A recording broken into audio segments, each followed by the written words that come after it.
ഇറാന്റെ ഭരണം അട്ടിമറിക്കാൻ ശ്രമിക്കുന്ന പാശ്ചാത്യ ശക്തികളെ തുരത്തുമെന്ന് ഇറാൻ പരമോന്നത നേതാവ് ആയത്തുള്ള അലി ഖമീനിയുടെ മുന്നറിയിപ്പ്.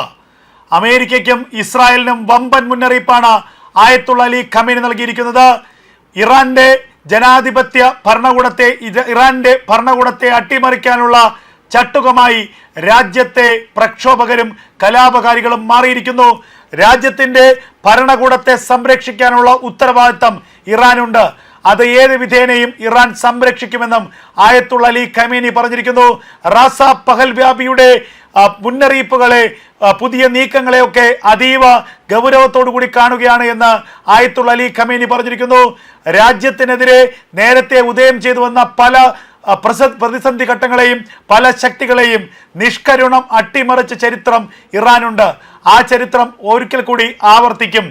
അമേരിക്കയും ഇസ്രായേലും ഇപ്പോൾ നൽകുന്ന പിന്തുണയുടെ അടിസ്ഥാനത്തിലാണ് രാജ്യത്ത് ക്ഷുദ്രശക്തികൾ ഇത്തരത്തിലുള്ള അട്ടിമറികളും ഇത്തരത്തിലുള്ള പ്രക്ഷോഭങ്ങളും നടക്കുന്നത് എന്നുള്ളതും ഇത് പണപ്പെരുപ്പത്തിൻ്റെയോ വിലക്കയറ്റത്തിനെതിരെയുള്ള യുദ്ധമല്ലെന്ന് മറിച്ച് രാജ്യത്തെ ഭരണകൂടത്തെ അട്ടിമറിക്കാനുള്ള ഗൂഢ പരിശ്രമങ്ങളുടെ ഭാഗമായിട്ടുള്ള രാഷ്ട്രീയ ധ്വംസനങ്ങളാണെന്നും ആയത്തുള്ള അലി ഖമീനി പറഞ്ഞു. അതുകൊണ്ട് തന്നെ ഇതിനെ അതേ നാണയത്തിൽ നേരിടാനാണ് ഇറാന്റെ ഭരണകൂടത്തിന്റെ താല്പര്യം. ഇറാൻ എന്ന രാജ്യം ഇറാൻ എന്ന രാജ്യത്തിന്റെ ഭരണകൂടത്തിന് യാതൊരു അസ്ഥിരതയുമില്ല. നല്ല സ്ഥിരതയുള്ള ഭരണം തന്നെയായിരിക്കും ഇറാനിൽ തുടരുക. നിലവിൽ നടക്കുന്ന ഈ അതിക്രമങ്ങളെ, പ്രക്ഷോഭങ്ങളെ അടിച്ചമർത്താനുള്ള എല്ലാ ശക്തിയും ഇറാന്റെ ഭരണകൂടത്തിനുണ്ട്. അതുകൊണ്ട് തന്നെ അമേരിക്കയുടെയും ഇസ്രായേലിന്റെയും ഗൂഢതന്ത്രങ്ങൾ വിജയിക്കില്ല എന്നും ഇനിയും ഇറാൻ എന്ന രാജ്യത്തിന്റെ ആഭ്യന്തര കാര്യങ്ങളിൽ ഇടപെടാനാണ് അമേരിക്കയുടെയും ഇസ്രായേലിന്റെയും താല്പര്യമെങ്കിൽ ഇരു രാജ്യങ്ങൾക്കും അതിനുള്ള അതിശക്തമായ തിരിച്ചടി നൽകുമെന്നും ഇറാന്റെ പരമോന്നത നേതാവ് ആയത്തുള്ള അലി ഖമീനി പറയുന്നു. ഏറ്റവും രാജ്യത്തിൻ്റെ ദേശീയ ചാനൽ വഴി പുറത്തുവിട്ട ഒരു അഭിമുഖത്തിലാണ് ഏറ്റവും നിർണായകമായൊരു മുന്നറിയിപ്പ് ഇസ്രായേലിനും അമേരിക്കയ്ക്കും ആയത്തുള്ള അലി ഖമീനി നൽകിയിരിക്കുന്നത്. അതേസമയം ഇറാനിൽ വൈദ്യുത ബന്ധവും ഇന്റർനെറ്റ് ബന്ധവും പൂർണ്ണമായും വിച്ഛേദിച്ചു. രാജ്യത്തിൻ്റെ വ്യോമസേന കവാടങ്ങൾ പൂർണ്ണമായും അടച്ചു. വിമാനത്താവളങ്ങൾ പൂർണ്ണമായും അടച്ചു. രാജ്യത്തിൻ്റെ വ്യോമ പ്രതിരോധ സംവിധാനങ്ങൾ കൂടുതൽ കർക്കശമായി പരീക്ഷിക്കാനും ഇറാൻ ഭരണകൂടം ഉത്തരവിട്ടു. അതായത് ഏതെങ്കിലും തരത്തിലുള്ള ഒരു ആക്രമണം വിദേശങ്ങളിൽ നിന്നുണ്ടാവുകയാണെങ്കിൽ അതിനെ കൃത്യമായി പ്രതിരോധിക്കുക. അതിനുവേണ്ടി റഷ്യ നൽകിയ S-400, S-300 വ്യോമ പ്രതിരോധ സംവിധാനങ്ങൾ കൂടുതൽ കർക്കശമായി പ്രയോഗിക്കാനുള്ള നിർദ്ദേശമാണ് പ്രതിരോധ മന്ത്രാലയം ഇപ്പോൾ ഉത്തരവിട്ടിരിക്കുന്നത്. അതുപോലെ തന്നെ വ്യോമപ്രതിരോധ സംവിധാനങ്ങളുടെ ഭാഗമായിട്ടുള്ള ഇന്റർസെപ്റ്റർ മിസൈലുകൾ, കൂടുതൽ ഇന്റർസെപ്റ്റർ ഷോർട്ട് റേഞ്ച് മിസൈലുകൾ അതിർത്തികളിലേക്ക് എത്തിക്കാനുള്ള നീക്കവും ഇറാൻ ഭരണകൂടം ആരംഭിച്ചിരിക്കുന്നു. അതേസമയം 130-ലധികം പ്രദേശങ്ങളിൽ അതിരൂക്ഷമായ പോരാട്ടവും അതിരൂക്ഷമായ യുദ്ധവുമാണ് പ്രക്ഷോഭകർക്കും ഇറാൻ റവല്യൂഷണറി ഗാർഡ് കോർപ്സിനും ഇടയിൽ നടക്കുന്നത് എന്ന വിവരമാണ് പുറത്തുവരുന്നത്. പ്രക്ഷോഭകർക്ക് നേരെ ഇറാൻ റവല്യൂഷണറി ഗാർഡ് കോർപ്സ് യാതൊരു ദയാദാക്ഷിണ്യവുമില്ലാത്ത വെടിയുതിർക്കുന്നു എന്നുള്ള വാർത്തകളും പുറത്തു വരികയാണ്. 100ഓളം ആളുകൾ കൊല്ലപ്പെട്ടു എന്നാണ് അനൗദ്യോഗികമായി പുറത്തുവരുന്ന വിവരങ്ങൾ. ഇറാൻ ഔദ്യോഗികമായി പുറത്തുവിട്ടത് 48ഓ 50 പേർ കൊല്ലപ്പെട്ടുവെന്നാണ്. എന്നാൽ മരണസംഖ്യ ഇതിന്റെ ഇരട്ടിയാകുമെന്നാണ് ഇപ്പോൾ ഇറാനിൽ നിന്നുള്ള മാധ്യമങ്ങളിൽ നിന്ന് പുറത്തു വരുന്നത്. ഇറാനിലെ മാധ്യമങ്ങൾക്ക് കർശനമായ സെൻസറിംഗ് ഏർപ്പെടുത്തി. ഇറാനിൽ നിന്നുള്ള യാതൊരു വിധത്തിലുള്ള വീഡിയോ ദൃശ്യങ്ങളും പുറത്തു പോകരുത് എന്ന് ഇറാൻ ഭരണകൂടം തന്നെ നിർദ്ദേശം നൽകിയിരിക്കുന്നു. അതായത് പ്രക്ഷോഭകാരികൾക്ക് നേരെയുള്ള ഇറാൻ റവല്യൂഷണറി ഗാർഡ് കോർപ്സിന്റെ ആക്രമണങ്ങളുടെ ഒരു ദൃശ്യങ്ങളും മൊബൈൽ വഴിയോ ഏതെങ്കിലും വീഡിയോ ക്യാമറ വഴിയോ ഇന്റർനെറ്റ് വഴിയോ പുറത്തു പോകരുത്.